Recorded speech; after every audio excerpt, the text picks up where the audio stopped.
Greetings, lovely sun sign Geminis and rising sign Geminis. My name is Gordon, and we're looking at the astrology trends for you guys for this wonderful week of the 15th through to the 22nd of June. Now, of course, the main movers with you are going to be the new moon. You know, this is very close to your heart because it's in your first house, in between your first, and will be influencing your second house. So what does this talk about? Well, because it brings in the energy of Mars as well, it can make it quite an invigorating new moon. It can make it a new moon where you actually want to get up, you want to do things, and this is going to be centered around you. What is going on in your life at this particular moment in time? So if it's a new relationship, you're going to be wanting to get that underway. If it's a new business, you're going to be putting a lot of energy into that. Or if it is starting something new, then you're going to be wanting to get going at, you know, a pace that is second to none.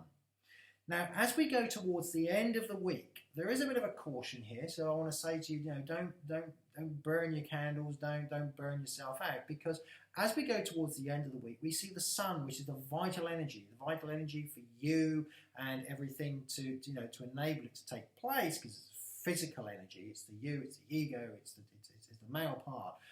That energy changes, and of course we're getting this changeover period from Gemini into Cancer, and that has a totally different feel, and the energy takes a while to get moving again. So you can find yourself being a Gemini, you're very touchy-feely, you can have, you're very in touch with what's going on around you, so you may be feeling a little bit of agitation. You certainly should be feeling this new moon as we go through this week and into next week. Now, of course, what does the new moon mean for you? It's very much around practicalities for you. So there will be new beginnings around yourself, but more so around money, around your work scenario, perhaps a new business, change of work, wanting to get more work in, wanting to get more money in. That's where the energy is going to be.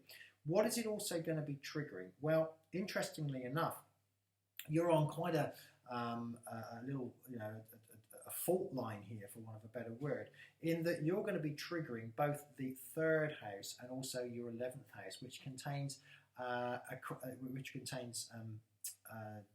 contains Jupiter, which is very much a giving planet. It means you want to express yourself, but also you're activating Uranus, which is up there in your 11th house. So, with the energies around, it's a little bit unstable. Just be wary of who you're communicating with, what you're talking about, because you can sometimes come across in the wrong way, Gemini. So this week is a week of caution.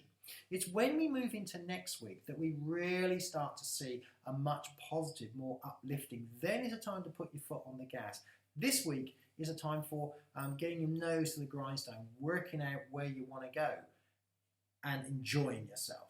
Now, I will be talking to you very, very soon, obviously, about next week, and there's some great aspects coming up, of course, with Venus and Jupiter and some other bits and pieces which we'll talk about when we get there. But in the meantime, have a great week, Gemini, and I look forward to speaking to you again next week.